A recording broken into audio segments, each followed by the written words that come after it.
What's up, guys? I'm Jeff. I'm Alyssa. And welcome back to the Real Life Podcast. We're stoked you guys are here. And as usual, we're going to jump right into it. But real quick, if you're watching on YouTube or Instagram or wherever there's video, and it looks like I'm crying, I am not. I just put in some eye drops. We had a really emotional pre-talk before this podcast.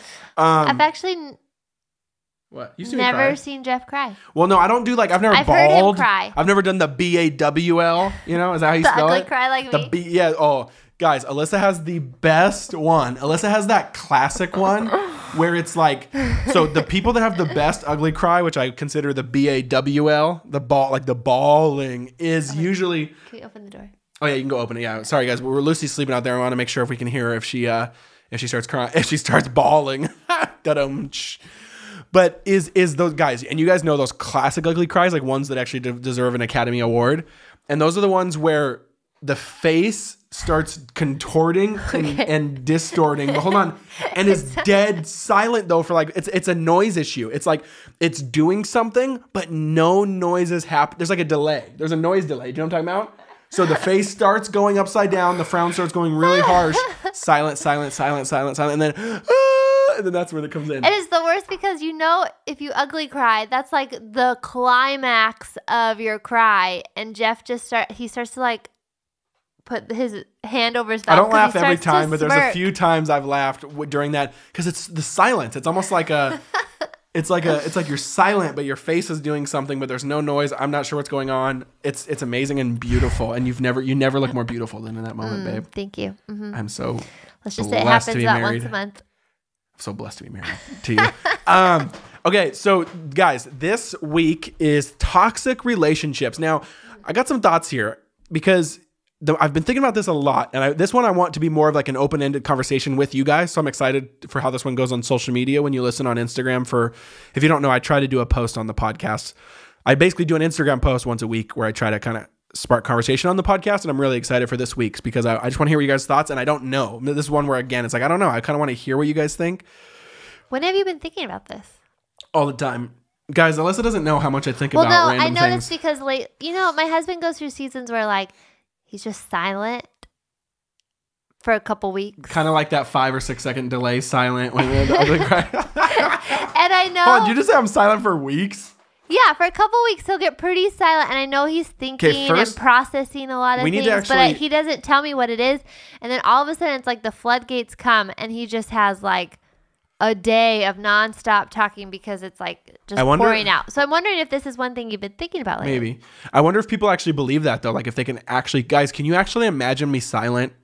Because the internet, you have to talk to me on it. Because they know you in the pouring out. Yeah, but I'm just saying that's funny. It's so true. People, I actually am silent a lot and don't talk a lot. But then I do. It's just it goes in ebbs and flows, like you said. You have to get filled up. Yeah, it goes in big ebbs and flows. He thinks a lot. Anyway. So it's just funny to tell the internet that guys, I actually do shut up. So for those people that DM me that say you need to stop talking, I do a lot. Okay, it's just it's just when we press record, I talk more.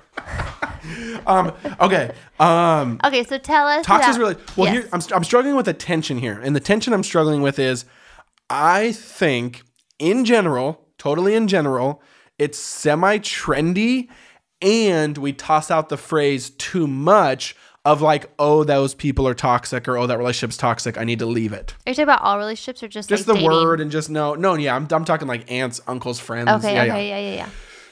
And there's so many nuances here, and so that's what I want to talk about. I want this whole episode to be about this, but in general, I've started to get uncomfortable with I think people are starting to toss that out too quick when it just might be a hard relationship that you actually need to grow in.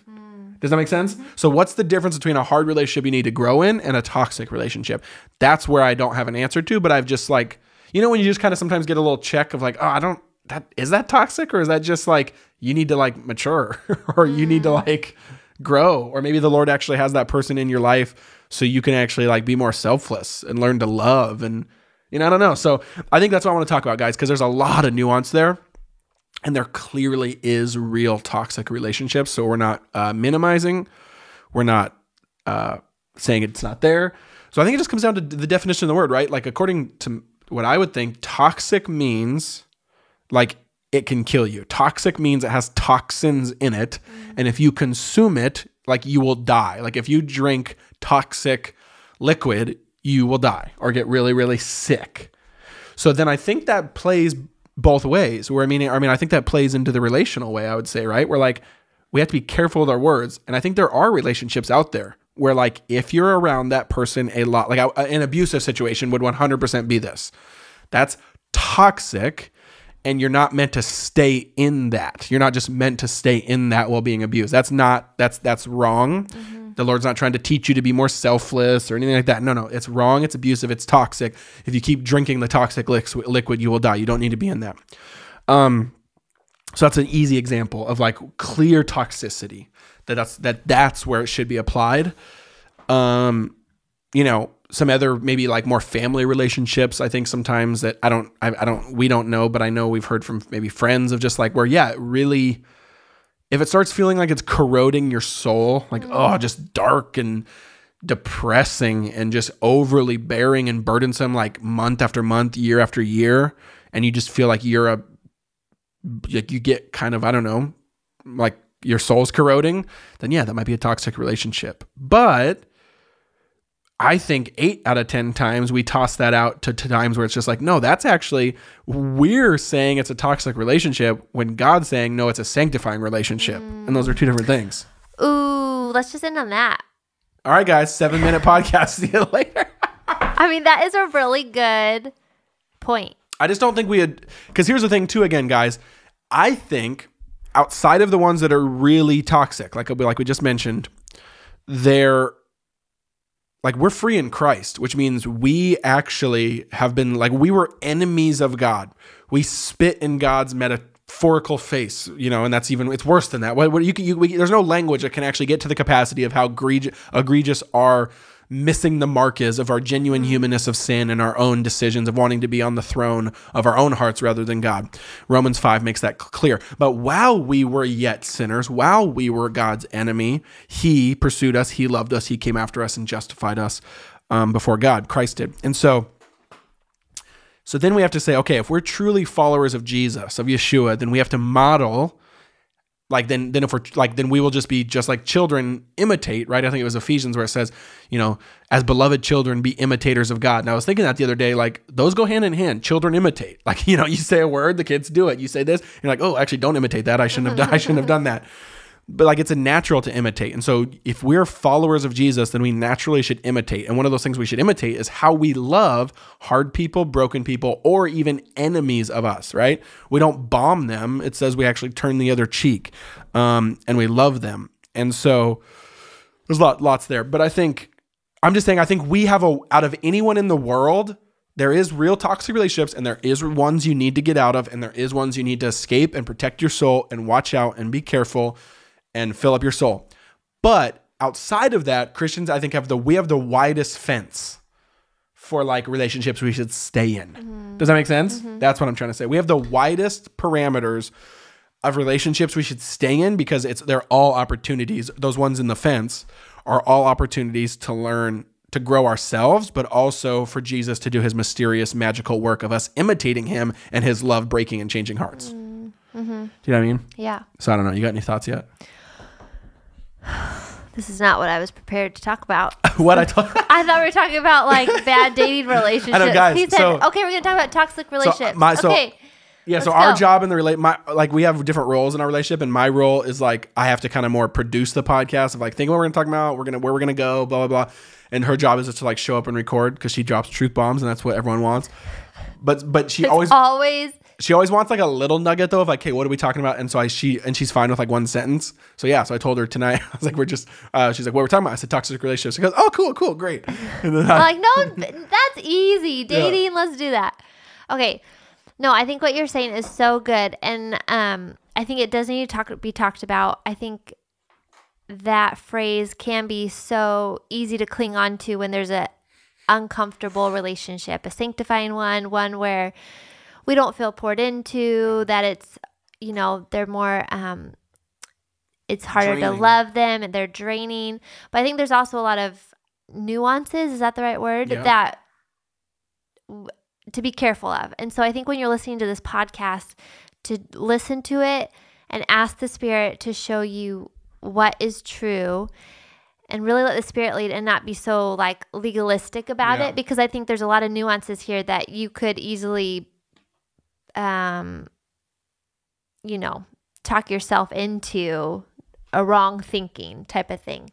And I think, you know, there's so much too in the Bible about like, being wise about who you surround yourself with, and, you know, especially, you know, like you become who your friends are. And so don't surround yourself with people that I was going there next. are going to, oh, you are. Okay. No, keep going. Okay. That are going to bring you down, that are going to make you walk away from the Lord. And I think a big thing is like, does this person make me love Jesus more, or does this person make me not love him more? Yeah. And I think, but within that question, you can still answer, yes, this person makes me love Jesus more, if it is a difficult relationship. Yeah. In that, if they are harder to love, if it's more awkward, if you feel a little more drained, if it's like, I forget what we call it, EGP, like extra grace people. Like sometimes it just Did you just make that up? No, we used it at church a lot growing up, but isn't that terrible? It was something like that. Where they just you need extra grace to love them? Yes. Like you're not naturally inclined. I'm an EGP. I'm an EGP. They're just a little harder to whatever it is, for whatever reason. I think you can still answer, yes, like this person makes me love Jesus more because it's sanctifying, because it makes me come out of my comfort zone. It makes me really step into Jesus and be his hands and feet, and to love someone that is hard to love, or somebody that I used to love. But then I think, but then that means not that friends that like aren't good influence necessarily are toxic, but that's not necessarily wise either. Yeah. You know, like don't pick friends that are a bad influence. You know, you can still love them, you can still respect them, you can still have good conversations with them, but those aren't the people to surround yourself with. And so I don't think you have to like stay in the relationship. You know what I mean? And I think some people could go there with this conversation because it's not toxic, but it still isn't for your growth. Yeah. You know what I mean? And so I think there's just those things to talk about too.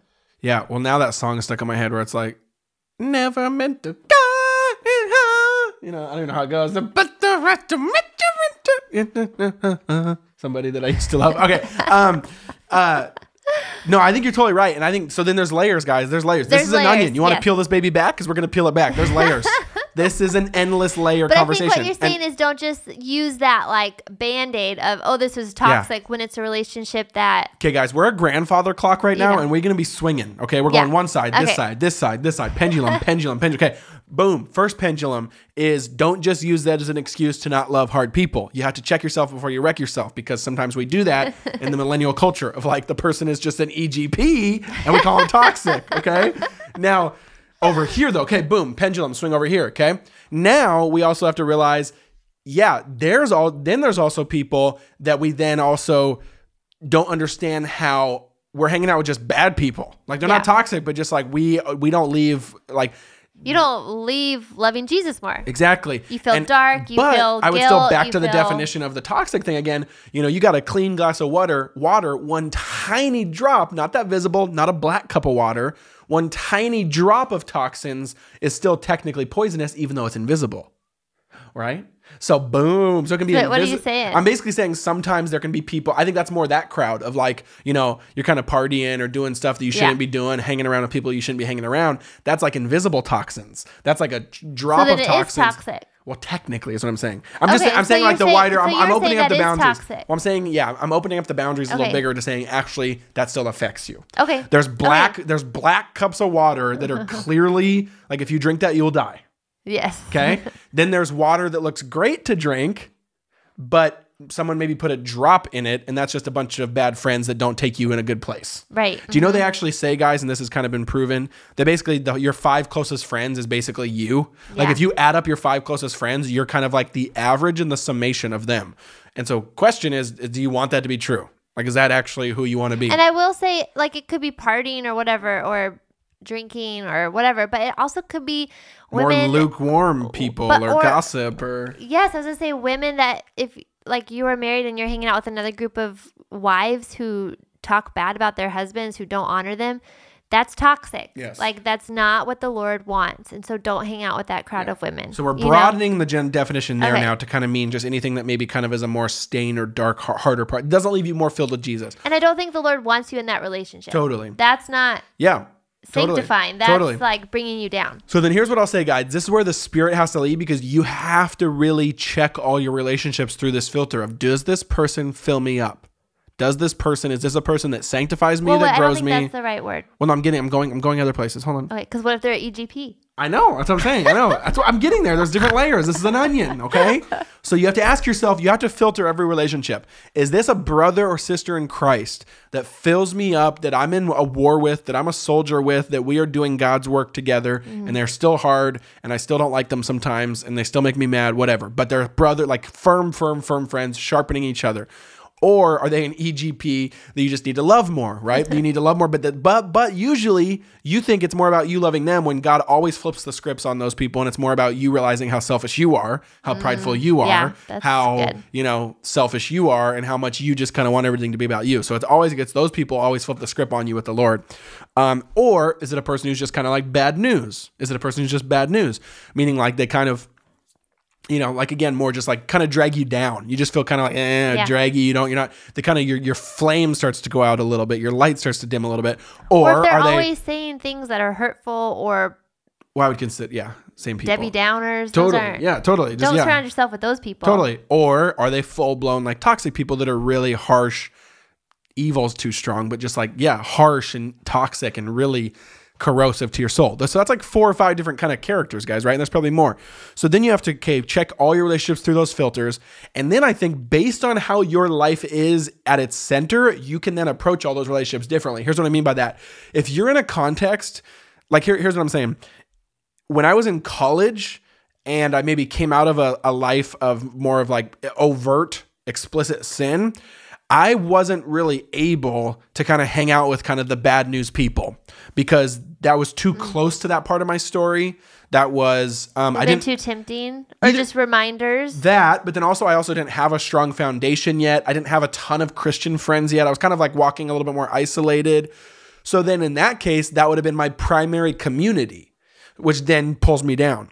But now, honestly, like I'm in this, and it's not like I don't go to parties or anything anymore, but I honestly know in my heart, I'm at a place right now where like, if like I needed to, like if a friend was going to a party or something like that and asked me to come along, like I'd be totally fine and comfortable and know how to be a person of integrity in that setting, and how to be light, and maybe talk, and maybe pray, and maybe, maybe have a divine encounter, or maybe talk to, whatever. Like and why? Because I'm in a different place now, and I have more of an anchored, centered community. So now that's more of a mission moment, right? But I don't think it can be a mission moment if like you don't have an anchored, centered community. And so again, that's just a really more, that shows you it's Spirit led, not just this formula of you have to like, here's another way to put it. Like, the more filled up you are, and the more people you have at that first layer, soldiers, brothers in Christ, sisters in Christ, family of God, strong church community, you're in deep, people that know you, you're being vulnerable. The more you have more of that, then the more you actually, I think, are free to go love hard people, to go love the people that are maybe bad news. But you have to have that lens on. Like that's an intentional thing. You're not just going to hang out with them because it's fun and you want to get drugged down. It's like, no, that's a mission moment. Now you're not saying that. You just like, you can consistently be in their life as a presence, or like neighbors, right? Like there's people that like, like that's the Lord, guys. Like we're not called to retreat. Like you hang around people that's the world. The world is broken. There's sin. There's evil. It's in our hearts. It's not just out there. But even like neighbors, right? Like you can think of neighbors. If they don't love the Lord, like, and you want to like watch football with them, and they might be swearing, and they might be drinking, and they might be doing this. Like we're called to love our neighbors, right? We're called to like go hang out with them, go watch a football game with them, just be in their life, be a presence. So there's so many different like layers there. Do you know what I mean? Yeah. But that's a mission. That's like you're loving them as Christ loved, as Christ. Like he said, love God and love neighbor. Those are the 2 highest commandments. And the way Christ loved us, and the way Christ loved the prostitute, and the way Jesus loved the tax collector. And so I think there's so many different layers there, but you have to be able to have like a framework for every relationship. Does that make sense? Yeah. Yeah. And I think that takes wisdom. It takes mentors in your life to call that out, your spouse to call that out, the Spirit, those things. Yeah. But I think too, for you know, those mission moments, those mission people, you could say, that sounds terrible because it sounds like you have an agenda. No, yeah, and I don't think there is an agenda, and there is no assignment. Like, these are more like, I think a better word is presence. Like, you're called to just be a presence for 10 years in someone's life. Like, just barbecue with them. Just hang out with them and just love them and be in their life. Like, there's not, you're not trying to, you know, do altar calls with all these people. Right. But yeah, we're just called to be present. We're called to be faithful, loving presences. Yeah, lights. Lights in the world. And to do that, you just have to like just go turn your light on places. Just be there, like be a light in a dark place. But you have to be full. I think you have to be really anchored, or else, or if you're really isolated and you have no community, and then you're trying to go do all that stuff, then it kind of shows you how that doesn't work well. Right, and I think those people, those aren't going to be your best friends. That shouldn't be your boyfriend. That shouldn't be like. Your closest people should be the warriors with you, the ones that are doing it with you, who love Jesus, that hold you accountable, that have wisdom, that when you're really down, they can give you wisdom back. And so I think thinking about that too. But I think then on a like lighter level. What have we been heavy? We've been heavy? Well, those are kind of like. Do you want to do the Marty McFly line where he says, whoa, Doc gives Marty news and he says, whoa, heavy. And then Doc goes, you keep saying that word heavy. Is there something wrong with the future's gravitational pull? Okay. Or no, he says, is there anything wrong with the Earth's gravitational pull in the future? I changed up the sentence. But okay.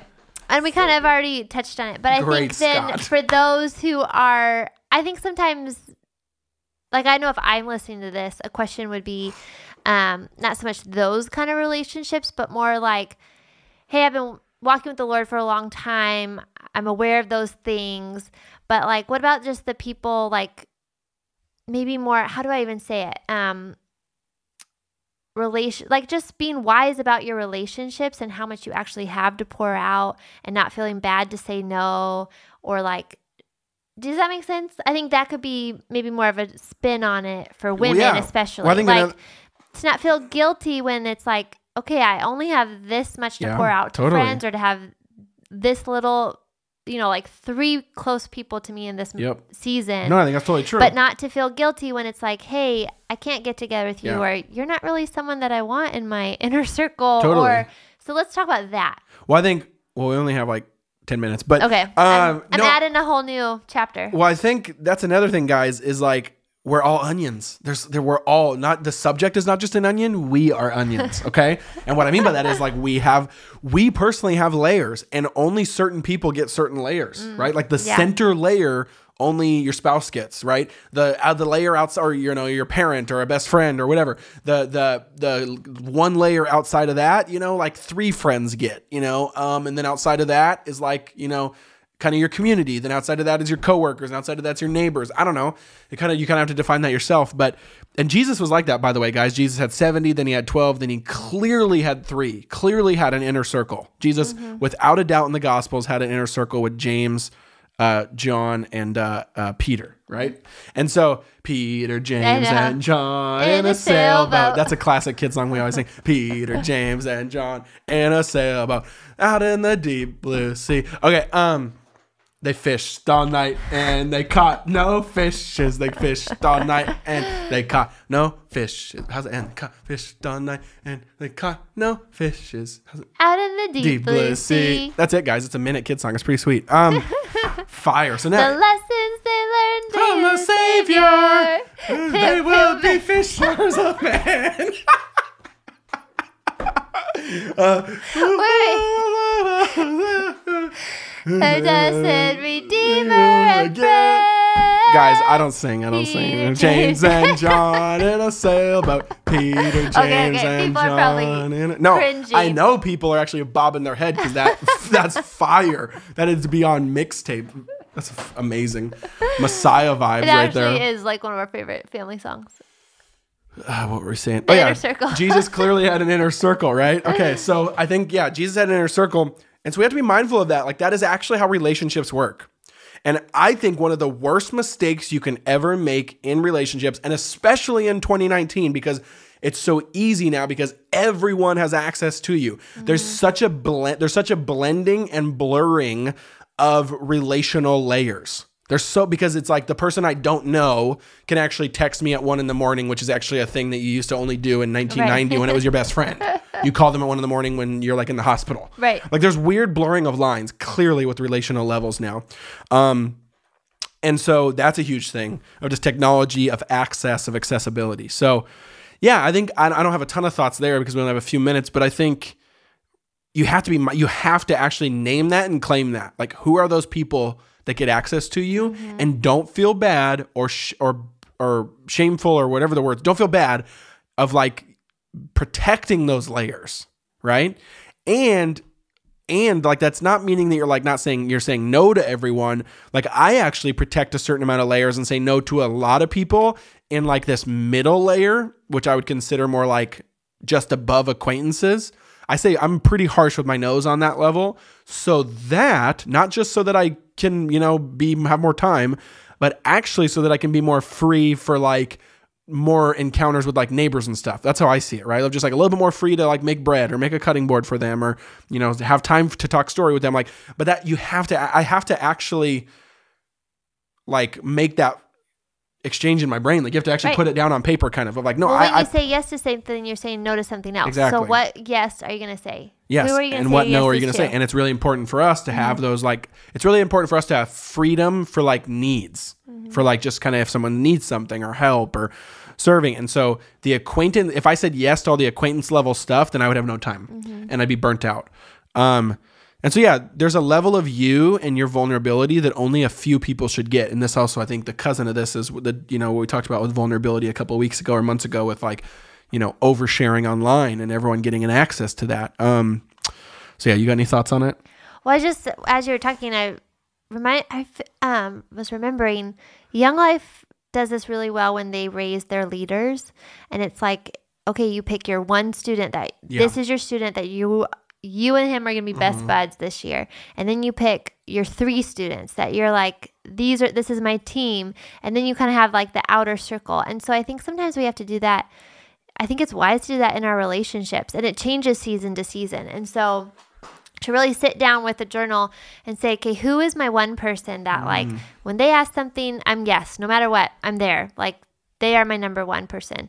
And then who are my 3 after that? Like these are the people in my life right now. I just consider like these are the 3 people that I'm praying for, daily, that they are on my heart, that I'm checking in, that if they need something, I can do like provide a meal or write a card. Like these are the people that I do life with. And then to have like your group of 5 or 10 or whatever. And so I think that kind of, and I know that sounds, I don't know, not organic or like, ooh, would Jesus do that? But he did. Like he had that, it sounds so structured and business-like, but that's kind of how we have to do it. When he said yes to the 3, like he took the 3 away and he said like, we're going to go over here. We're going to go pray over here. That is inherently saying no to the 12. Right. Well, the 9, but yeah.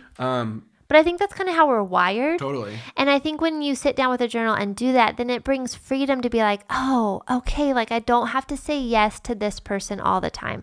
Or if this person asks this, then it's always a yes. But if this person does, then it's like, I just can't. Like that's not in this season right now. And I think it gives freedom for you then to identify things and to, I don't know, can you help me out here? Just to identify, and gives a lot of grace for then how to proceed in the relationships and who you want to surround yourself with. Totally. So guys, we hope this episode was helpful and encouraging. I loved it. I love this topic. We went places you didn't think we were going. Yeah. I know. Oh, you guys, it's actually, hold on. It's February 19th. So we're going to end this on a bang. Okay. First of all, let us know on social media what you thought of this episode, because this one was so open-ended. I really am excited to hear kind of the conversation around this. But guys, February 19th means... What does it mean? Means homeroom enrollment is officially open, or it's tomorrow. I think it's either 19th or 20th, but go to our social medias, guys. We've been working on this for months. Speaking of talking about the opposite of toxic relationships, we actually kind of what's the opposite of toxic? Like life-giving? Electrolytes. We created an electrolyte relationship. No, you guys, we're so stoked. So what this is we've actually had a marriage membership kind of community for over a year. It's basically like a membership community that we've led, Jeff and Alyssa's monthly marriage workshop, where basically once a month we go through a theme. There's kind of some curriculum and exercises, and we kind of lay it out pretty easy. It's in bite-sized ways where we all kind of grow together. It kind of gives you some date night PDFs, some things to talk about, how to grow. We've had like 800 couples in it, and it's been really fun the past year. People have gotten their lives changed, their marriages changed. We've had a blast. We did a lot of mission and vision stuff in there and rhythms and dating and all that stuff. But then we wanted to level up. We wanted to take it to the next level. So we approached our mentors, Jeremy and April Pryor. You guys know them from Family Teams, from all the podcasts I do with them. And we said, hey, we want to take this to the next level this year in 2019. And so we want to make it more of a true mentorship program where you guys are our mentors, and we want everyone to have access to you guys. And they're not just anyone's mentors. Like, they actually are particularly experts on this issue. This is what they think about. They've ran a nonprofit on marriage and family for, a decade and a half. They've created resources on it. That this is their thing. This is their wheelhouse. They're the best of the best, and their stuff is fresh and out of the box, obviously, if you know Family Teams.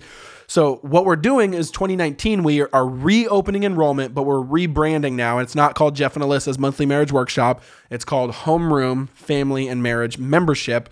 And we're super, super stoked. So it's me and Alyssa and the Pryors, but kind of similar format, but way better, way more amazing, where we go through how to build a family team on mission, marriages that are flourishing, but similar things with every month.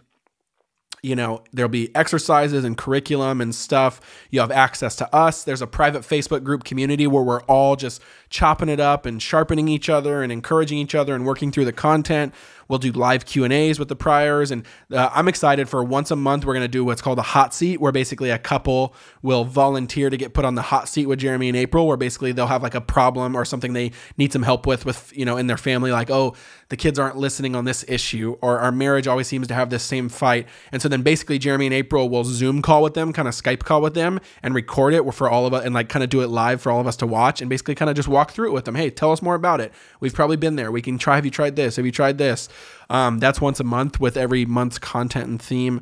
Guys, I'm so excited. But why I'm so excited is because we're only opening enrollment for like 5 days. You can't get in whenever. It's like a closed system.